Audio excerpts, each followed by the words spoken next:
Hi, it's attorney Jamie Miller, and welcome to another edition of the Miller Law Chronicle podcast.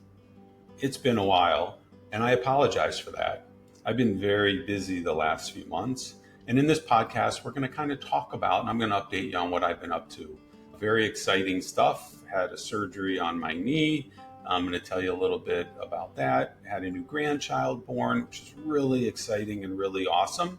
But I'm really sorry to all my listeners for not bringing the great content that I know you've come to expect. In this podcast, we're going to talk about the impact of bankruptcy on small businesses and how it can help people and help small businesses, whether it's the furniture business, the construction business, the restaurant business, how it's going to help people get out from under their debt and move on to a new life with a fresh start where you don't have the pressures of running that small business that may be stressing you out and holding you back.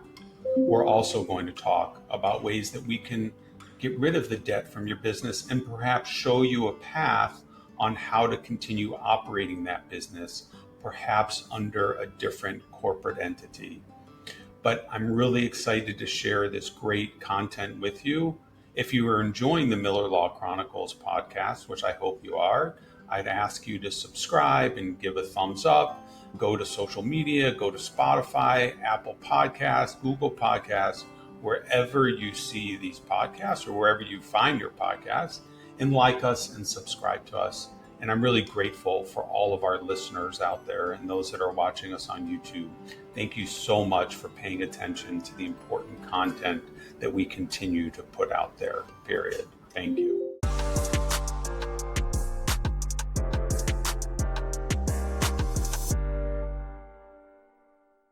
Hello, this is attorney Jamie Miller, and welcome to another edition of the Miller Law Chronicles podcast. I first want to chat with you a minute and apologize that I haven't done a podcast in quite some time. I've had some really exciting things going on in my life. Number one, I had a granddaughter born. My oldest daughter had a little girl in early July, so that's been taking up a lot of my time, which has been really exciting. And then in mid-July, I had a knee replacement. Had my right knee replaced after years of struggling with pain in my right knee. I decided that it was time to move forward and get my knee replaced. I went to this remarkable surgeon in Chicago. His name's Dr. Richard Berger. I couldn't recommend a better orthopedic surgeon. He did this procedure. It's called a minimally invasive procedure. And as you know, there's nothing minimally invasive about knee surgery.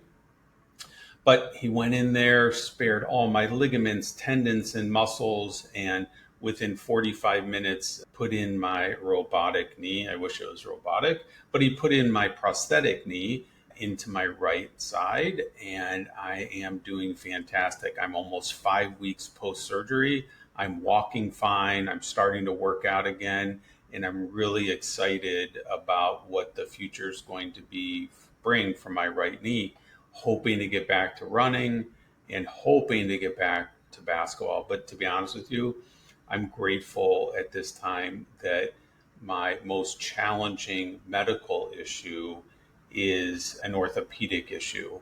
I have so many friends as I get older, I'm 61 now, that are having health challenges much worse than me. And again, I'm just grateful that I have a situation that's going to get better. I'm going to continue to improve, and I'm going to move on to bigger and better things with my knee and hope to get back to running half marathons and all the things that I love to do. But most importantly, chasing around my 2-year-old grandson. I also had an opportunity a couple weeks ago in Madison, Wisconsin, to watch my brother Todd finish his 50th half marathon in 50 states. He finished in Madison, just had such a passion for Wisconsin and Madison. He lives in Chevy Chase, Maryland now, but really wanted to finish up his goal of 50 marathons in 50 states. in Madison. It was a family homecoming. We had many family members there, and it was wonderful to watch my brother Todd run with his two sons, Eli and Ari, and just have the best experience. The weather was perfect. It was a little bit hot, but he did really well, and I'm just really proud of Todd for accomplishing this feat. Just really, really exciting stuff. So that's an update on me. But what I wanted to talk about was what I'm seeing now, which is a trend of small businesses needing to file for bankruptcy. I've had many businesses and many business owners come and chat with me to try to find a solution to increasing debt in their business, decreasing revenue, and of course, increasing expenses. All of these things create a formula for real challenges for small business people, whether it's a ice cream restaurant or whether it is a construction firm or whatever the business might be. I'm noticing that businesses are struggling with increased interest rates and increased expenses. The consumer just doesn't have the disposable income to support small businesses like they were once able to. And it's creating a real challenge for small businesses. So I had a small furniture store come in and chat with me a few months ago. The furniture business is really changing. It was once an industry where you would go into a retail store and you would shop, you would pick out what you want, you would special order what you might need. But unfortunately, what's happened in that industry with the growth of Amazon, the growth of mail order furniture, the growth of companies like Wayfair, it's making it more and more challenging for small businesses and small retail locations to be able to really keep up. So this particular retailer came in. They had been in business for 20 years. They had had great opportunities and done really well over the years, but in recent years the economy really hit them. Their sales were dropping, their profit was dropping, and it was just really challenging to compete with the online stores and even the big box stores. You can go to Costco now and get some decent furniture. So it's really hard for that small business entrepreneur to find success. So this business person came to me and we talked about their different options. So we can look at for a business that has a lot of business debt. So whether it's SBA loans or bank loans or vendor loans, we can always look at doing what's called a Chapter 11 bankruptcy. A Chapter 11 bankruptcy is the type of bankruptcy that a small business can enter into to try to help them refinance their debt or reorganize their debt. There's something called a subchapter 5, chapter 11. This was a new type of bankruptcy that was enacted as part of the chapter 11 bankruptcy code to make it easier for small businesses to file chapter 11 bankruptcy. The larger chapter 11 bankruptcy that you're likely familiar with was something that businesses could do, but it's so expensive, so costly to do a Chapter 11 bankruptcy that it was prohibitive for small businesses to do that. So with the advent of Subchapter 5, which is a little bit easier to do, more readily available to most businesses, it's not as expensive, a more streamlined process, really creates an opportunity for smaller businesses to file Chapter 11 bankruptcy. Now, the problem is the filing of a Chapter 11 doesn't solve a cash flow problem. So if your business isn't doing well, if revenue is dropping, if expenses are going up, even though we can use a subchapter 5, chapter 11 to help reorganize your debt, it's not going to be the secret sauce that's going to help you rebuild your business, generate more revenue. It creates this burden because you still have this payment that you're paying back your old debt. So, although there are some businesses that come in, some small businesses that come in and want to talk about Subchapter 5, and we're always happy to do that, the bottom line is the conversation will likely turn to, what do you want? What does the owner want? Do they really want the pressure of running a small business? And is Chapter 11, Subchapter 5 going to solve the problems? Oftentimes it doesn't. And oftentimes, what I end up doing is I ask a few simple questions. Number one, do you enjoy operating the business? Is this something that you like? It's very stressful running a business, as many of you know. And is it something that you want to do in the future? Is this something that you see yourself doing in the years forward? And is it worth it to spend the time to try to dig out of the hole and rebuild your business? So the next thing is, are you making any money?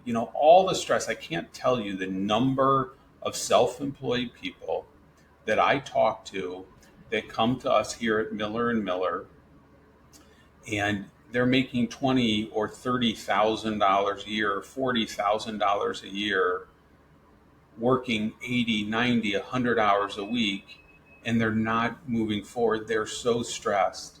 They're not seeing their families. They're not seeing their kids. And it just creates a situation where I ask them, well, what would happen if you went out and you found a job, perhaps in your industry?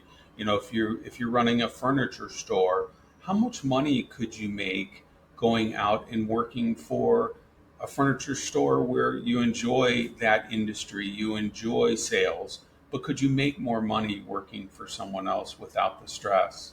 You could work a 40-hour-a-week work week and make more money. And isn't that a better alternative than stressing and working to pay the government, working to pay your taxes, and just hoping that there's something left over for you at the end of the month? And then the other question is this really what you want to do? And oftentimes the answer is, when we get through all the noise and we get through all the stress, the answer is that this really isn't what I want. I want to be doing something different. I want to be working a 40-hour-a-week work week or less. I want to be with my family. And so when we start having that conversation, we look at what we need to do to properly wind down the business to allow our clients to have that fresh start that they really want and they really need. And it's the change of life. It's the lifestyle change. It's taking their lives back so that they can live the life with their families that they want to live. So taking a step back to this furniture store, they were working 24/7. Husband and wife were both involved in the business. They were paying more in rent than they were in money that they were getting back in salary. And so they decided they wanted to close the business. And when they decided to close the business, we started evaluating options for a personal bankruptcy, a personal Chapter 7 bankruptcy. Now, the personal Chapter 7 is going to get rid of any personal guarantees, whether it's an economic disaster loan from the SBA, whether it's these business payday loans, whether it's rent, an old lease that you may have 2 or 3 years back that you're personally guaranteed on. So any debts that you're personally guaranteed on, we will file a Chapter 7 personal bankruptcy and then dissolve the business. So you think, well, what am I going to do with all the business debt?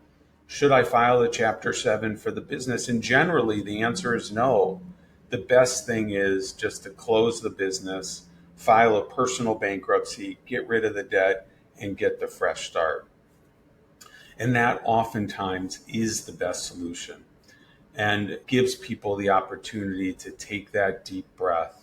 There's nothing more rewarding for me when I counsel a client through closing a business and then they call me a few weeks later and they're telling me they're able to sleep at night and that they're feeling better about their lives, that they're looking for a job where they're going to be able to make more money in that job, working less hours, and they don't have the stress from the business.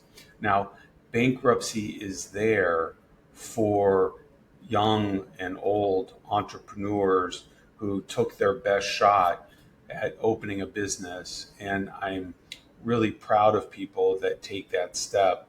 It is so hard to take that step back from that goal and from that achievement that you always wanted of opening up a new business.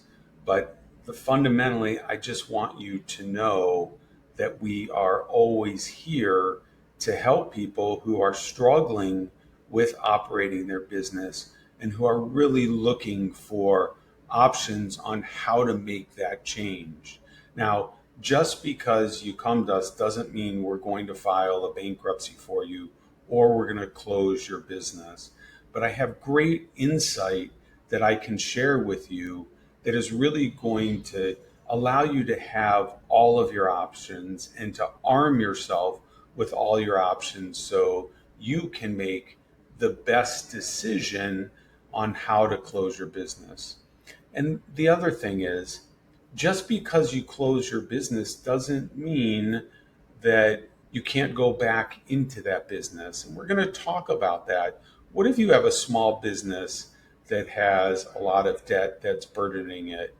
We can talk about ways to reopen that business, perhaps under a new corporate name, and allow you to start over and have that fresh start in that business that you really just want to start over, not have all that debt, and start from scratch and use all that knowledge and information that you have and relationships that you had to start that new business over. So I really appreciate you listening.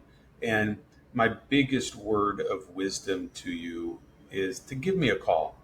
Call me directly. I'm happy to help you, happy to answer your questions on how to close down your business or how to save your business or how to move forward and have a fresh start and move away from all that stress that you're feeling right now. Thank you for listening to this edition of the Miller Law Chronicles podcast. I hope you liked what you heard today. And if you did, I'd really appreciate it if you go on social media, on YouTube or on Spotify, and like us and subscribe to us so that we can continue to get out this great content. Thank you so much for listening. Enjoy your day. Wishing you great luck on your financial future.